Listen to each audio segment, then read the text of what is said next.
औज़ुबिल्लाहि मिनश्शैतानिर्रजीम बिस्मिल्लाहिर्रहमानिर्रहीम क़ाल अल्लाहु तबारक व तआला फ़ी कलामिहिल मजीद वल फ़ुरक़ानिल हमीद मुहम्मदुर रसूलुल्लाह वल्लज़ीना मअहू अशिद्दाउ अलल कुफ़्फ़ार व क़ाला नबिय्यु सल्लल्लाहु अलैहि व आलिहि वसल्लम इन्नल्लाहा जअलल हक़्क़ अला लिसानी व क़ल्बिही उमर सदक़ल्लाहुल अज़ीम व सदक़ रसूलुहुन नबियुल करीम सल्लल्लाहु अलैहि व आलिहि वसल्लम। हज़रत उमर रज़ियल्लाहु तआला अन्हु की शान और शौकत से कौन नहीं वाकिफ़। हज़रत उमर रज़ियल्लाहु तआला अन्हु दबदबे के लिहाज से और बहादुर और जुर्रत के लिहाज से बहुत ही मशहूर आदमी थे। सबसे पहले एक बात आप पर वाज़ेह कर दूँ कि हज़रत उमर रज़ियल्लाहु तआला अन्हु वो अज़ीम सहाबी रसूल है, कि एक वो शख्सियत की जिसको इब्राहीम अलैहिस्सलाम ने मांगा, उनका नाम नामी इसमें ग्रामी जनाब मोहम्मद रसूलुल्लाह सल्लल्लाहु अलैहि वसल्लम है। और एक वो शख्सियत कि जिनको जनाब नबी करीम सल्लल्लाहु अलैहि वसल्लम ने मांगा, उनका नाम नामी इसमें ग्रामी हज़रत फ़ारूक आज़म रज़ियल्लाहु तआला अन्हु है। यानी कि जिसे इब्राहीम मांगे उनका नाम मोहम्मद हो और जिन्हें मोहम्मद मांगे उनका नाम उमर बिन खत्ताब। हज़रत अताउल्लाह शाह बुखारी रहमतुल्लाह अलैह से किसी ने पूछा कि सहाबा और फारूक आज़म में क्या फ़र्क है, यानी कि दीगर सहाबा और फारूक आज़म में क्या फ़र्क है। फरमाया कि ये दीगर सहाबा जो है ये मुरीद रसूल है और फारूक आज़म मुराद रसूल है, यानी कि ये रसूल सल्लल्लाहु अलैहि वसल्लम की मुरीद है, ये खुद चल कर आए हैं। और फारूक आज़म मुराद रसूल है कि अल्लाह से खुद मांगा गया। और दूसरी हदीस में अल्लाह के नबी फरमाते हैं अल्लाहुम्मा आइज़्ज़ल इस्लाम बि उमर बिन खत्ताब और बि उमर बिन हशाम, कि अल्लाह इस्लाम को या इज़्ज़त दे दे उमर बिन खत्ताब से या उमर बिन हशाम से। यानी कि इस्लाम को ज़रूरत पड़ी उमर बिन खत्ताब की, इस्लाम को ज़रूरत पड़ी उमर बिन खत्ताब, मांगा गया।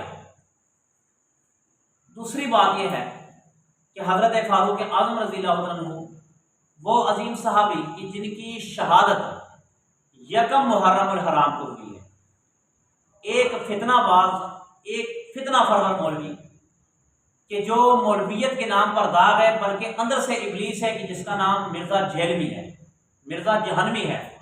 आजकल ट्रेंड चल रहा है उसके खिलाफ कि उसको गिरफ्तार किया जाए। मेरा भी मुतालबा यह है कि उसको गिरफ्तार किया जाए। सहाबे कराम के बारे में गलत अकायद बयान करता है, सहाबे कराम के बारे में गलत बकवासात करता है। पिछले साल उसने एक बकवास की थी कि जनाब फारूक आज़म की शहादत यकम मुहर्रम को नहीं हुई बल्कि ज़िलहज के महीने में हुई। और ये मुहर्रम का नाम मुसलमान सुन्नी इसलिए लगाते हैं कि हज़रत हुसैन की शहादत पर असर अंदाज होने के लिए। देखें, हज़रत हुसैन का रुतबा अलग है, हज़रत फारूक का रुतबा अलग है। जो इनको ना माने वो भी काफिर, जो इनको ना माने वो भी काफिर। ये नबी पाक सल्लल्लाहु अलैहि वसल्लम के अहले बैत में से वो हुजूर पाक सल्लल्लाहु अलैहि वसल्लम की सुसर है। हुजूर पाक सल्लल्लाहु अलैहि वसल्लम ने उनसे बेटी ली है। अगर रिश्ते में देखा जाए, दुनियावी रिश्ते के लिहाज से, कि जिनको आम तौर पे ये कहा जाता है कि जिससे बेटी ली जाए वो बाप का दर्जा रखता है, तो फिर तो ये बताओ ना बेशर्मो कि जो फारूक आज़म के खिलाफ बकबक करते रहते हो। फारूक आज़म तो रिश्ते में दुनियावी लिहाज से नबी पाक सल्लल्लाहु अलैहि वसल्लम की क्या लगे, ऊंचा बोलो, सुसर लगे, वालिद लगे। सुसर है ना, तो सुसर क्या लगते हैं, वालिद लगे। तो देखो कितना बड़ा रुतबा। हज़रत हुसैन तो अल्लाह के नबी की औलाद में से आते हैं, मगर रुतबा इनका भी ज्यादा है, रुतबा उनका भी ज्यादा है। और ये जो मिर्जा जेलवी ने बकवास की थी कि शहादत यकम मुहर्रम को नहीं हुई बल्कि ज़िलहज के महीने में हुई, उस लांदी को तारीख हो गई नहीं पता कि तारीख क्या है। हज़रत फारूक आज़म रज़ियल्लाहु अन्हु को शहादत से 2-3 दिन पहले अबू लुलु फिरोज मजूसी ने फजर की नमाज में मुसल्ला रसूल पे जहर वाला खंजर आपके पेट में मारा था। आप रज़ियल्लाहु अन्हु कुछ दिन जिंदा रहे।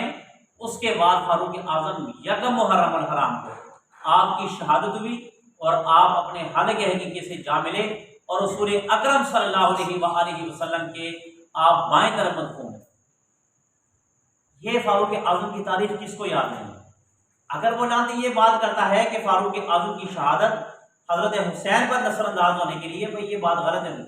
हज़रत हुसैन का मकाम अपना है, हज़रत फारूक आज़म का मकाम अपना है। जो हज़रत हुसैन का मकाम है फारूक आज़म वहां तक नहीं पहुंच सकते, जो फारूक आज़म का मकाम है हुसैन वहां तक नहीं पहुंच सकते। अब आप कहेंगे वो कैसे? हजरत फारूक आजम नबी पाक सल्लल्लाहु अलैहि वसल्लम की औलाद में नहीं आते, हजरत फातिमा की औलाद में नहीं आ सकते। और इसी तरह हजरत हुसैन वो नहीं है कि अपनी बेटी नबी को दे दे, क्योंकि वो रिश्ता हो ही नहीं सकता। हजरत हुसैन नबी पाक सल्लल्लाहु अलैहि वसल्लम की औलाद में से है और हजरत फारूक आजम नबी पाक सल्लल्लाहु अलैहि वसल्लम की ससुराल में से आता है। तो ये गलत मौलवियों को मत सुना करें कि जो अकायद के लिहाज से बिल्कुल गलत हो, जिनको किसी चीज़ का पता नहीं। जिस बंदे को अपने इल्म पर इतने घमंड है कि वो किताबें पीछे रखकर शो करता है कि मैं इतनी किताबों का मुताला रखता हूँ, मेरे सामने आके मुबासा करो, मेरे पास आके मुबाला करो, मुनाजरा करो। भाई अगर तुझे अपने इल्म पर इतना ही घमंड था तो जब मुफ्ती तारक मसूद इसका कीड़ा ठंडा करने के लिए आया तो ये बाहर क्यों नहीं निकला? ये क्यों 3 दिन छुपा रहा? जब इसने मुफ्ती तारक मसूद को खुद चैलेंज करता रहा कि मेरे साथ बैठो इस मसले पर, इस मसले पर, तो अगर मुफ्ती तारक मसूद कराची को छोड़कर जहन्नम जा सकता है तो ये क्यों एक बेकारी चूहे की तरह अपने बिल पे गुस्सा और निकला नहीं? जब मुफ्ती तारक मसूद चला गया तो उसने अपनी वीडियो जारी कर दी। और अगर इसके अंदर अब भी हिम्मत और गैरत होती तो चलो ये कराची रह जाता वहाँ पे। अगर कराची नहीं जा सकता तो मुफ्ती अब्दुल वाहिद कुरैशी का चैलेंज कबूल कर ले। मगर ऐसे लोग बड़ा क्या होते हैं, ये वीडियो के सामने बोल सकते हैं, आमने सामने नहीं बोल सकते। और दूसरी बात है, जो किताबों का प्रेशर दिखाता है या किताबें सामने रखकर बताता है कि मेरे पास कितना इल्म है, मेरे भाई इसको बताना ये पड़ेगा। अगर गधे के ऊपर या कुत्ते के ऊपर किताबें रख दो तो वो कुत्ता आलिम और गधा आलिम नहीं कहलाया जाता, वो कुत्ता कुत्ता ही रहेगा, वो गधा गधा ही रहेगा। मगर किताबों की वजह से उसको तुम ये नहीं कह सकते भाई अगर तूने पीछे किताबें रखी है, हमें पता है तेरी औकात कितनी है और तू कितना पढ़ा लिखा है। इसका दिल सहाबा की मौत से भरा हुआ। सहाबा के बारे में ये लानती जब भी बात करता है सहाबा पे इतराज करता है, जब भी बात करता है सहाबा पे इतराज करता है। और भाई इससे जरा ये तो पूछो कि सहाबा पर तू इतराज करता है, आज 1400 साल मेरे नबी सल्लल्लाहु अलैहि वसल्लम सहाबा की तारीफ कर रहे हैं, मेरे पाक पैगंबर सहाबा के लिए उठते हैं, मेरे पाक पैगंबर सहाबा की तारीफ करते हैं और सहाबा के लिए दुआएं मांगेगी। बल्कि कुरान मजीद की नस से साबित है कि कुरान मजीद की नस से ये बात बिल्कुल तयशुदा, साबितशुदा, मोहरशुदा ये बात है कि अल्लाह के नबी के जितने सहाबा थे वो सारे बख्शे बख्शाएंगे। तो फिर किसी लानती अगर कोई बात मुंह उठा करके कि वो सहाबी ऐसे थे, वो सहाबी ऐसे थे, वो सहाबी ऐसे थे, वो सहाबी ऐसे थे, मुझे बता कि हम तेरी माने या कुरान की माने? मगर हमारा ईमान ये है मुसलमानों का, हम कुरान की मानेंगे, तेरी नहीं मानेंगे। लिहाजा इंशाल्लाह ये स्टेप बाय स्टेप इंशाल्लाह आपको बताएंगे फारूक आजम की शान के बारे में, अजमत के बारे में, दलेरी के बारे में, बहादुरी के बारे में। ऐसे लोगों से बहुत ही दूर रहें, बहुत ही दूर रहें।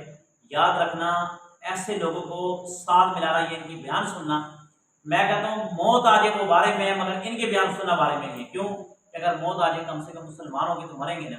और अगर इस जैसे लोगों के बयान सुनेंगे, लाती लोगों के, तो आपके दिलों से सहाबा की मोहब्बत निकल जाएगी। और जब सहाबा की मोहब्बत निकलेगी तो ईमान क्या हो गया? ज़ाया हो गया। तो फिर अगर मौत आ भी जाए और मौत ना भी आए तो दोनों ज़िंदगी बेकार है।